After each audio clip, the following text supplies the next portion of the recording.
Subscription के button को दबाइए और बेल आइकन पर क्लिक कीजिए ताकि आपको तमाम वीडियोस फौरन मिलती रहें और वीडियो पसंद आने की सूरत में इसे लाइक, शेयर और कमेंट करना मत भूलिए।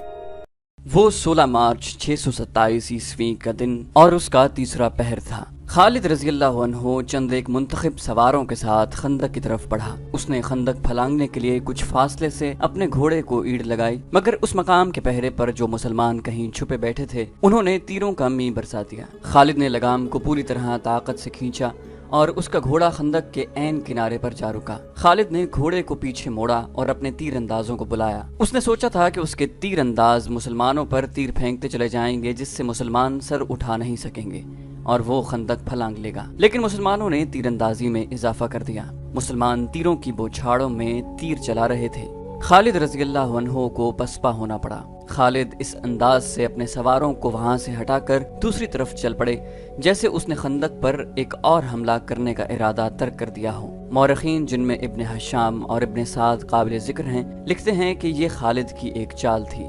उसने चलते चलते अपने सवार जैश में मजीद सवार शामिल कर लिए। उसने सोचा ये था कि उसे पसपा होते देखकर मुसलमान पहरेदार इधर उधर हो जाएंगे। उसने उधर देखा, वहां उसे कोई पहरेदार नजर नहीं आया। उसने अपने दस्ते को खंदक के कम चौड़ाई वाले मकाम की तरफ मोड़कर सरपट दौड़ा दिया। खालिद रज़ियल्लाहु अन्हु की ये चाल सिर्फ इस हद तक कामयाब रही कि उसके 3-4 घुड़सवार खंदक फैलांग गए। उनमें खालिद सबसे आगे था। मुसलमान पहरेदारों ने उन्हें घेरे में ले लिया। कुरैश के जो सवार अभी खंदक के पास थे उन पर मुसलमानों ने इतने तीर बरसाए कि उन्हें पसपा होना पड़ा। खालिद रज़ियल्लाहु अन्हु और उनके सवारों के लिए मुसलमानों के घेरे से निकलना बहुत मुश्किल हो गया। ये जिंदगी और मौत का मार्का था जो खालिद ने घोड़ा दौड़ाकर और पैंतरे बदल बदल कर लड़ा। उसके सवार भी तजुर्बेकार और फुर्तीले थे। उनमें से एक मारा गया। खालिद अब दिफाई मार्का लड़ रहा था। उसने कई मुसलमानों को जख्मी किया जिनमें से एक शहीद हो गया। आखिर उसे निकलने का मौका मिल गया और उसका घोड़ा खंदक को फलांग आया। उसके जो सवार जिंदा रह गए थे वो भी खंदक फलांग आए। उसके बाद कुरैश में से किसी ने भी खंदक के पार जाने की जुर्रत न की। अक्रिमा और खालिद की नाकामी के बाद कुरैश और उनके दीगर इत्तेहादी कबाइल के लश्कर में मायूसी जो पहले ही कुछ कम न थी और बढ़ गई, खुराक न होने के बराबर रह गई थी। अबू सुफियान जो अपने और दीगर तमाम कबाइल के लश्कर का सालार आला था, पहले ही हाथ पांव छोड़ बैठा था। खालिद, अक्रिमा और सफवान ने यह जाहिर करने के लिए कि उनका लश्कर जिंदा और बेदार है, ये कार्रवाई जारी रखी कि वक्तन फवक्तन खंदक के करीब जाकर मुसलमानों की खैमगाह पर तीर बरसाते रहे। उसके जवाब में मुसलमानों ने तीरंदाजों को खंदक के करीब फैला दिया जो अहले कुरैश के तीरंदाजों पर जवाबी तीरंदाजी करते रहे। तीरों के तबादले का ये सिलसिला सिर्फ एक दिन सुबह से शाम तक चला। अहले कुरैश, गतफान और दीगर कबाइल जिसको शिकस्त देने आए थे वो मोहम्मद सल्लल्लाहु अलैहि वसल्लम किसी मुल्क के बादशाह नहीं थे, वो खुदा के रसूल सल्लल्लाहु अलैहि वसल्लम थे। खुदा ने उन्हें एक अजीम पैगाम देकर रिसालत अता की थी। आप सल्लल्लाहु अलैहि वसल्लम ने खुदा से मदद मांगी। खुदा अपने रसूल सल्लल्लाहु अलैहि वसल्लम को कैसे मायूस करता। उसके अलावा मदीना के अंदर मुसलमानों की औरतें और बच्चे दिन रात अपनी कामयाबी और निजात की दुआएं मांगते रहे थे। ये दुआएं रायगां कैसे जाती। 18 मार्च 627 ईस्वी बरोज मंगल मदीना की फजा खामोश हो गई। सर्दी खांसी थी, हवा बंद हो गई, मौसम खुशगवार हो गया, लेकिन ये तूफान से पहले की खामोशी थी। अचानक आंधी आ गई जो इस कदर तुंद और तेज थी कि खैमे उड़ गए। झक्कड़ बड़े ही सर्द थे। आंधी की तुंदी और उसकी चीखों से घोड़े और ऊंट भी घबरा गए और रस्सियां तोड़वाने लगे। मुसलमानों की इज्तिमागाह सिला की पहाड़ी की ओट में थी, इसलिए आंधी उन्हें इतना परेशान न कर रही थी जितना मक्का के लश्कर को किया। कुरैश खुले मैदान में थे, आंधी उनका सामान उड़ा रही थी। खैमे उड़ गए या लपेट दिए गए थे। लश्कर के सरदार और सिपाही अपने ऊपर हर वो कपड़ा डालकर बैठ गए थे जो उनके पास था। उनके लिए ये आंधी खुदा का कहर बन गई थी। उसकी चीखों में कहर और गजब था। अबू सुफियान बर्दाश्त न कर सका। वो उठा, उसे अपना घोड़ा नजर न आया। करीब ही एक ऊंट बैठा था। अबू सुफियान ऊंट पर चढ़ बैठा और उसे उठाया। मौरिख इब्न हशाम की तहरीर के मुताबिक अबू सुफियान बुलंद आवाज से चिल्लाने लगा, ए कुरैश, ए अहले गुतफान, काब बिन असद ने हमें धोखा दिया है। आंधी हमारा बहुत नुकसान कर चुकी है। अब यहाँ ठहरना बहुत खतरनाक है। मक्का को कूच करो, मैं जा रहा हूँ। उसने ऊंट को मक्का की तरफ दौड़ा दिया। खालिद को आज वो मंजर याद आ रहा था تمام لشکر جسے مکہ سے مدینہ کی طرف کوچ کرتے دیکھ کر اس کا سینہ فخر سے پھیل گیا تھا اور سر اونچا ہو گیا تھا۔ ابو سفیان کے پیچھے پیچھے ڈری ہوئی بھیڑوں کی طرح جا رہا تھا۔ خالد اور عمرو بن العاص نے اپنے طور پر سوچا تھا کہ ہو سکتا ہے مسلمان عقب سے حملہ کر دیں، چنانچہ انہوں نے اپنے سوار دستوں کو اپنے قابو میں رکھ کر لشکر کے عقب میں رکھا۔ ابو سفیان نے ایسے حفاظتی اقدام کی سوچی ہی نہیں تھی۔ اس پسپا ہوتے لشکر میں وہ آدمی نہیں تھے جو مارے گئے تھے، اور اس لشکر میں نعیم بن مسعود رضی اللہ عنہ بھی نہیں تھے۔ قریش کا لشکر چلا تو نعیم رضی اللہ عنہ آندھی سے فائدہ اٹھاتے ہوئے خندق میں اتر گئے اور رسول کریم صلی اللہ علیہ وسلم کے پاس پہنچ گئے۔ آج خالد مدینہ کی طرف اسی راستے پر جا رہا تھا جس راستے سے اس کا لشکر ناکام واپس گیا تھا۔ اسے شیخین کی پہاڑی نظر آنے لگی۔ آندھی نے تاریخ اسلام کا رخ موڑ دیا۔ آندھی نے یہ حقیقت واضح کر دی کہ خدا حق پرستوں کے ساتھ ہوتا ہے۔ رسول خدا صلی اللہ علیہ وسلم کے دشمنوں کی پسپائی تنکوں کی مانند تھی جو آندھی میں اڑے جاتے ہیں اور انہیں ایک دوسرے کی خبر نہیں ہوتی۔ خالد کو یہ پریشانی لاحق تھی کہ مسلمان تعاقب کریں گے، لیکن مسلمانوں نے تعاقب کی سوچی ہی نہیں تھی۔ اس آندھی میں تعاقب اور لڑائی مسلمانوں کے خلاف بھی جا سکتی تھی۔ جس دشمن کو خدا نے بھگا دیا تھا اس کے پیچھے جانا دانش مندی نہیں تھی۔ البتہ رسول کریم صلی اللہ علیہ وسلم کے حکم سے چند ایک آدمیوں کو بلندی پر کھڑا کر دیا گیا تھا تاکہ وہ دشمن پر نظر رکھیں۔ ایسا نہ ہو کہ دشمن کہیں دور جا کر رک جائے اور منظم ہو کر واپس آ جائے۔ آندھی اتنی مٹی اور ریت اڑا رہی تھی کہ تھوڑی دور تک بھی کچھ نظر نہیں آتا تھا۔ بہت دیر بعد 3-4 مسلمان گھڑ سوار اس جگہ سے خندق پھلانگ گئے جہاں سے اکرمہ اور خالد کے گھوڑوں نے خندق پھلانگی تھی۔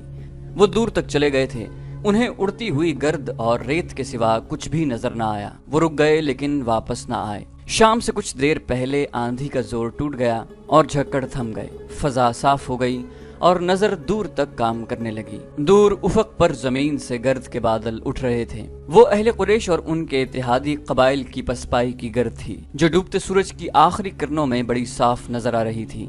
یہ گرد مکہ کو جا رہی تھی۔ تعاقب میں جانے والے مسلمان سوار اس وقت واپس آئے جب رات بہت گہری ہو چکی تھی۔ خدا کی قسم انہوں نے واپس آ کر بتایا، وہ جو ہمارے عقیدے کو توڑنے اور مدینہ کی اینٹ سے اینٹ بجانے آئے تھے وہ مدینہ سے اتنی دہشت لے کر گئے ہیں کہ رک نہیں رہے، کہیں پڑاؤ نہیں کر رہے۔ کیا راتوں کو مسافر پڑاؤ نہیں کیا کرتے؟ کیا لشکر راتوں کو بھی چلتے رہتے ہیں؟ وہی چلتے رہتے ہیں جو منزل تک بہت جلدی پہنچنا چاہتے ہوں۔ احادیث اور مورخوں کی تحریروں کے مطابق رسول کریم صلی اللہ علیہ وسلم کو جب یقین ہو گیا کہ دشمن گھبراہٹ کے عالم میں بھاگا ہے اور ایسا امکان ختم ہو چکا ہے کہ وہ منظم ہو کر واپس آ جائے گا، تب آپ صلی اللہ علیہ وسلم نے کمر سے تلوار کھولی، خنجر اتار کر رکھ دیا اور اللہ کا شکر ادا کر کے غسل کیا۔ اس رات کی کوکھ سے جس صبح نے جنم لیا تھا وہ مدینہ والوں کے لیے فتح و نصرت اور مسرت و شادمانی کی صبح تھی۔ ہر طرف اللہ اکبر اور خوشیوں کے نعرے تھے۔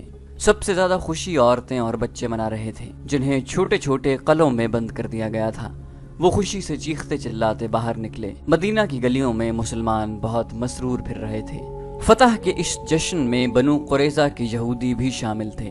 رسول کریم صلی اللہ علیہ وسلم نے انہیں امن و امان میں رہنے کے عوض کچھ مراعات دے رکھی تھی۔ ظاہری طور پر وہ مسلمانوں کو اپنا دوست کہتے اور دوستوں کی طرح رہتے تھے۔ اہل قریش کی پسپائی پر وہ مسلمانوں کی طرح خوشیاں منا رہے تھے، لیکن ان کا سردار کعب بن اسد اپنے قلعہ نما مکان میں بیٹھا تھا۔ اس کے پاس اپنے قبیلے کے 3 سرکردہ یہودی بیٹھے تھے اور اس وقت کی غیر معمولی طور پر حسین یہودن یوحاوا بھی وہاں موجود تھی۔ وہ گزشتہ شام اہل قریش کی پسپائی کی خبر سن کر آئی تھی۔ کیا یہ اچھا نہیں ہوا کہ ہم نے مسلمانوں پر حملے نہیں کیے؟ کعب بن اسد نے کہا، مجھے نعیم بن مسعود نے اچھا مشورہ دیا تھا۔ اس نے کہا تھا کہ قریش سے معاہدے کی ضمانت کے طور پر چند آدمی یرغمال کے لیے مانگوں۔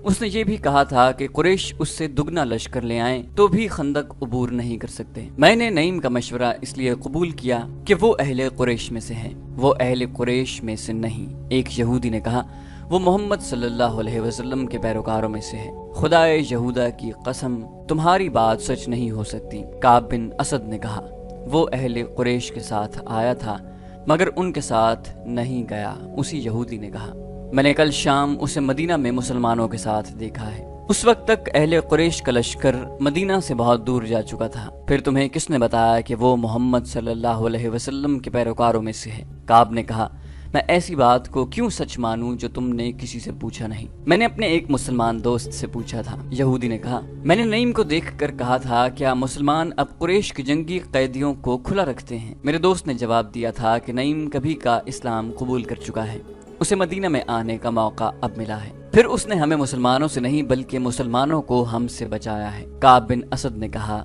اس نے جو کچھ بھی کیا ہے ہمارے لیے اچھا ہی ثابت ہوا، اگر ہم قریش کی بات مان لیتے تو مسلمان ہمارے دشمن ہو جاتے۔ ایک اور یہودی نے کہا، تم یہی کہنا چاہتے ہو نا کعب، مسلمان پھر بھی ہمارے دشمن ہیں، ہم محمد صلی اللہ علیہ وسلم کے نئے مذہب کو یہیں پر ختم کرنا ہے، ورنہ محمد صلی اللہ علیہ وسلم ہمیں ختم کر دیں گے۔ کیا تم نہیں دیکھ رہے کہ یہ مذہب جسے یہ لوگ اسلام کہتے ہیں کتنی تیزی سے مقبول ہوتا جا رہا ہے؟ تیسرے یہودی نے جو معمر تھا کہا، ہمیں اس کے آگے بند باندھنا، اسے روکنا ہے۔ کعب بن اسد نے پوچھا، لیکن کیسے؟ معمر یہودی نے کہا، قتل، نعوذ باللہ محمد صلی اللہ علیہ وسلم کا قتل، ایسی جرت کون کرے گا؟ کعب بن اسد نے کہا، تم کہو گے کہ وہ ایک یہودی ہوگا، اگر وہ محمد صلی اللہ علیہ وسلم کے قتل میں ناکام ہو گیا تو بنو قینقاع اور بنو نذیر کا انجام دیکھ لو۔ مسلمانوں نے انہیں جس طرح قتل کیا ہے اور ان میں سے زندہ بچ رہنے والے جس طرح دور دراز کے ملکوں کو بھاگ گئے ہیں وہ نہ بھولو۔ خدا یہودا کی قسم، معمر یہودی نے کہا، میری عقل تم سے زیادہ کام نہیں کرتی تو تم سے کم بھی نہیں ہے، تم نے جو آج سوچا ہے وہ میں اور لیس بن موشان بہت پہلے سوچ چکے ہیں۔ کوئی یہودی محمد صلی اللہ علیہ وسلم کو نعوذ باللہ قتل کرنے نہیں جائے گا، پھر وہ کون ہوگا؟ بوڑھے یہودی نے جواب دیا، وہ قبیلہ قریش کا ایک آدمی ہے، لیس بن موشان نے اسے تیار کر لیا ہے۔ میرا خیال ہے کہ اب وقت آ گیا ہے کہ یہ کام کر دیا جائے۔ اگر تم لوگ بھول نہیں گئے کہ میں بنو قریظہ کا سردار ہوں تو میں اس کام کی اجازت کیسے دے سکتا ہوں جو مجھے معلوم ہی نہ ہو کہ کیسے کیا جائے گا؟ کعب بن اسد نے کہا، اور مجھے کون بتائے گا کہ اس آدمی کو اتنے خطرناک کام کے لیے کیسے تیار کیا گیا ہے؟ کیا اسے ابو سفیان نے تیار کیا ہے؟ خالد بن ولید نے تیار کیا ہے؟ سنو کعب، بوڑھے یہودی نے کہا، اور یہودی حسینہ یوحاوا کی طرف دیکھنے لگی، میں یہ بات لیس بن موشان کی موجودگی میں سناؤں تو کیا اچھا نہ ہوگا؟ یوحاوا نے کہا، اس بات میں اس بزرگ کا عمل دخل زیادہ ہے۔ کعب بن اسد نے کہا، ہم اس بوڑھے جادوگر کو کہاں سے بلائیں؟ ہم تم پر اعتبار کرتے ہیں، وہ یہی ہے۔ بوڑھے یہودی نے کہا، ہم اسے ساتھ لائے ہیں اور ہم اسے بھی ساتھ لائے ہیں جو محمد صلی اللہ علیہ وسلم کو نعوذ باللہ قتل کرے گا۔ اب ہم انتظار نہیں کر سکتے۔ ہم سب کو امید تھی کہ قریش، غطفان اور ان کے دوسرے قبائل اسلام کا نام و نشان مٹا دیں گے، مگر ہر میدان میں انہوں نے شکست کھائی۔ ہم نے انہیں مدینہ پر حملے کے لیے اکسایا تھا، وہ یہاں سے بھی بھاگ نکلے۔ خدا یہودا کی قسم، کعب، تم نے مسلمانوں پر عقب سے حملہ نہ کر کے بہت برا کیا ہے، میں اس کی وجہ بتا چکا ہوں۔ کعب بن اسد نے کہا، وجہ صحیح تھی یا غلط؟ معمر یہودی نے کہا، وقت ہاتھ سے نکل گیا ہے، اب ہم قریش کی فتح کا انتظار نہیں کر سکتے۔ اس نے یوحاوا سے کہا، لیس بن موشان کو بلاؤ، دوسرے کو ابھی باہر رکھو۔ یوحاوا کمرے سے نکل گئی، واپس آئی تو اس کے ساتھ لیس بن موشان تھا۔ وہ ایک بوڑھا یہودی تھا جس کی عمر 70 اور 80 برس کے درمیان تھی۔ اس کے سر اور داڑھی کے بال دودھ کی طرح سفید ہو چکے تھے، داڑھی بہت لمبی تھی، اس کے چہرے کا رنگ سرخ اور سفید تھا۔ اس نے اونٹ کے رنگ کی قبا پہن رکھی تھی، اس کے ہاتھ میں لمبا عصا تھا جو اوپر سے سانپ کے پھن کی طرح تراشا ہوا تھا۔ لیس بن موشان کو یہودیوں میں جادوگر کے نام سے شہرت حاصل تھی۔ شعبدہ بازی اور کالے علم میں وہ مہارت رکھتا تھا۔ وہ مکہ اور مدینہ کے درمیان کسی گاؤں کا رہنے والا تھا۔ اس کے متعلق بہت سی روایات مشہور تھیں، جن میں سے ایک یہ تھی کہ وہ مردے کو تھوڑی سی دیر کے لیے زندہ کر سکتا ہے اور وہ کسی بھی مرد یا عورت کو اپنے تابع کرنے کی طاقت رکھتا ہے۔ یہودی اسے اپنا پیر و مرشد سمجھتے تھے۔ وہ جہاں دیدہ اور عالم فاضل شخص تھا۔ وہ کمرے میں داخل ہوا تو سب اس کی تعظیم کو اٹھے، وہ جب بیٹھ گیا تو سب بیٹھے۔ خاندان موشان کی عظمت سے کون واقف نہیں؟ کعب بن اسد نے کہا، خدا یہودا کی قسم، ہم میں سے کوئی بھی آپ کو یہاں بلانے کی جرت نہیں کر سکتا۔ یوحاوا شاید آپ کو لے آئی ہے، میں پیغمبر نہیں۔ لیس بن موشان نے کہا، میں یہ خوبصورت الفاظ سننے کا عادی نہیں اور تعظیم و احترام کا وقت بھی نہیں، کوئی نہ بلاتا تو بھی مجھے آنا تھا۔ تم لوگ اپنے فرض کی ادائیگی میں بہت وقت ضائع کر چکے ہو۔ تم سے یہ لڑکی اچھی ہے جس نے وہ کام کر لیا ہے جو تمہیں کرنا چاہیے تھا۔ معزز موشان، کعب بن اسد نے کہا، ہم نے ابھی اس انتہائی اقدام کی سوچی نہیں تھی۔ اگر ہم محمد صلی اللہ علیہ وسلم کے قتل جیسا خوفناک ارادہ کرتے تو بھی یوحاوا کو استعمال نہ کرتے۔ हम इतनी खूबसूरत और जवान लड़की को इस्तेमाल नहीं कर सकते। लैस बिन मोशान ने कहा, क्यों नहीं कर सकते? क्या तुम फरामोश कर बैठे हो कि सारी दुनिया पर खुदाए यहूदा की हाकमियत होगी? दाऊद के सितारे की कसम, बनी नौ इंसान पर बनी इसराइल की हाकमियत कायम करने के लिए हम सबको कुर्बानियां देनी पड़ेंगी। हम इंसान की फितरी कमजोरियों को अपने हाथ में लेना है। क्या तुम नहीं जानते कि मर्द क्या चाहता है? आला नस्ल के 20 घोड़े और 20 गुलाम युहावा के साथ खड़े कर दो। किसी से भी कहो कि उसे जो पसंद है वो ले जाए। दाऊद के सितारे की कसम, वो आदमी 20 घोड़े और 20 गुलाम छोड़ देगा और युहावा को ले जाएगा। इस महफिल पर खामोशी तारी थी। लैस बिन मोशान ने कहा, मैं देख रहा हूँ कि तुम मेरी बात नहीं समझ सके। तुम्हारे दिमागों में अपनी बेटियों की इस्मत समाई हुई है। मेरी बात गौर से सुनो। इस्मत का शर्म हया के साथ कोई ताल्लुक नहीं। ये एक हथियार है जो हमें अपने दुश्मनों को बेकार करने के लिए इस्तेमाल करना है। बदी क्या है, नेकी क्या है, मैं जानता हूँ। तुम मुझे क्या जवाब दोगे? ये जवाब सही होगा, लेकिन जब तुम दुनिया के कोने कोने तक यहूदियत को पहुंचाने की बात करोगे तो बदी और नेकी के मानी बदल जाएंगे। मोहम्मद सल्लल्लाहु अलैहि वसल्लम बुराई और बदी को खत्म कर रहे हैं। हमें बुराई और बदी पैदा करनी है, मगर हम खुद बुरे और बदकार नहीं होंगे। अगर तुम रूए जमीन पर फैली हुई नस्ल इंसानी को अपनी गुलामी के जहन्नम में डालना चाहते हो तो गैर यहूदियों को जन्नत दिखाओ, उन्हें जन्नत की हूरें दिखाओ, उन्हें मीठी शराब पिलाओ। ये लोग बदमस्त हैवान हैं, इनमें और ज्यादा हैवानियत पैदा करो। ये मत सोचो कि अच्छा क्या है और बुरा क्या। ये देखो कि यहूदियत की हाकिमियत के लिए क्या अच्छा है, खा वो बुरा ही हो। उसने युहावा की तरफ देखा और बोला, इन्हें बताओ युहावा, इन्हें समझाओ। युहावा के होंठों पर मुस्कुराहट आ गई और उसने एक कहानी सुना दी। ये कहानी चंद माह पहले मक्का से शुरू हुई थी। युहावा ने शर्मो हिजाब के बगैर सबको सुनाया कि वो कुरैश के 3 नामवर सालारों खालिद, अक्रिमा और सफवान को अपने हुस्न और जवानी के तिरस्म में अलग अलग गिरफ्तार करना चाहती थी। उसने उन्हें आपस में टकराने की सोची थी, लेकिन उनमें से कोई भी उसके हाथ न आया। उसने ये भी सोचा था कि वो तीनों के दिलों में अपने सरदार अबू सुफियान की नफरत पैदा कर देगी, लेकिन खालिद पत्थर साबित हुआ। युहावा ने कहा, उसने मुझे धुतकारा नहीं, लेकिन वो दिलचस्पी भी जाहिर न की जिसकी मुझे तवक्को थी। मेरा ख्याल है अक्रिमा और सफवान पर खालिद का ही असर है। ये तीनों जंगो जदल के दिलदादा हैं, इसके सिवा कुछ सोचते ही नहीं। युहावा मायूस न हुई, उसने अपनी कोशिशें जारी रखी। खालिद से उसने तवज्जो हटा ही ली, क्योंकि उसके दिमाग में यही एक सौदा समाया हुआ था कि मुसलमानों को मैदान में शिकस्त देनी है और रसूल अकरम सल्लल्लाहु अलैहि वसल्लम को मैदान जंग में या जंगी कैदी बनाकर कत्ल करना है। एक रोज युहावा मक्का से 4 मील दूर एक गाँव में गई और दिन के पिछले पहर वहाँ से वापस चली। उसके साथ 2 लड़कियां और 3 आदमी थे। वो सब यहूदी थे और 2 घोड़ों वाली गाड़ी पर सवार थे। अभी आधा रास्ता भी तय नहीं हुआ था कि सहराई आंधी आ गई जो रेत के टीलों को उड़ा ले जाती है। एक तो उसकी रफ्तार इतनी तेज होती है कि तन्नोमंद आदमी भी पांव जमा कर खड़ा नहीं रह सकता। अगर जिस्म का कोई हिस्सा नंगा रह जाए तो रेत इतनी जोर से टकराती है कि खाल उतरती महसूस होती है। ऊंट घोड़े बेकाबू होकर भाग उठते हैं। अचानक रेत की एक दीवार जो जमीन से आसमान तक पहुंची हुई थी बड़ी तेजी से आई और इन यहूदियों की घोड़ा गाड़ी को उस दीवार ने निगल लिया। फजा लाल हो गई। रेत के थपेड़े इतनी जोर से पड़ने लगे जैसे बहरी तूफान में मौजें उठ उठ कर कश्ती में पड़ती और कश्ती को पटकती हैं। टीले जड़ों से उखड़ने लगे। सहराई आंधी में रुक कर खड़े हो जाना बहुत खतरनाक होता है। रेत इस तरह जिस्म से टकराकर वहीं इकट्ठी होने लगती है जैसे कोई बेलचे से रेत फेंक रहा हो। कुछ देर बाद वहां रेत की ऊंची ढेरी बन जाती है और उसमें एक इंसान दफन हो जाता है। आंधी हमारे पहलू की तरफ से आई थी, युहावा ने सुनाया। घोड़े रेत से लदे हुए झक्कड़ बर्दाश्त न कर सके और बेलगाम हो गए। उन्होंने अपना रुख आंधी के रुख के मुताबिक कर लिया और सरपट दौड़ पड़े। आगे छोटे बड़े गड्ढे आ गए। घोड़ा गाड़ी बड़ी जोर से उछलती डोलती और बेलगाम घोड़ों के रहमो करम पर उड़ी जा रही थी। गाड़ी के अंदर इस कदर रेत आ रही थी कि अपना आप भी नजर न आता था। एक जगह गाड़ी के एक तरफ के पहिए गड्ढे में चले गए या दूसरी तरफ के पहिए ऊंची जगह चढ़ गए। गाड़ी एक तरफ से इतनी ऊपर उठ गई कि उसका पहलू के बल गिरना यकीनी था, लेकिन गाड़ी न गिरी। उसे इतना सख्त झटका लगा कि मैं जो इस तरफ बैठी थी लुढ़क कर बाहर जा गिरी। गाड़ी आगे निकल गई। मैं कलाबाजी खाती गई। संभल कर उठी और अपने साथियों को पुकारा, मगर आंधी के जन्नाटों और उसकी चीखों में अपनी आवाज मुझे भी मुश्किल से सुनाई दे रही थी। मेरे साथ गाड़ी में जो बैठे थे उन्होंने शायद मुझे गिरते नहीं देखा था। अगर देखा था तो उनमें से किसी में इतनी हिम्मत न थी कि मेरे पीछे कूद कर आता। मैं इतनी खौफजदा कभी नहीं हुई थी और मैं ऐसी खौफनाक आंधी में कभी नहीं फंसी थी। आंधी में कुछ नजर न आता था। मेरे नीचे कोई रास्ता नहीं था। मुझे ये भी मालूम था कि घोड़े सही रास्ते से हटकर न जाने गाड़ी को किस तरफ ले गए हैं। मैं चेहरे पर कपड़ा डाले आंधी के रुख पर जा रही थी। पाँव जमते नहीं थे।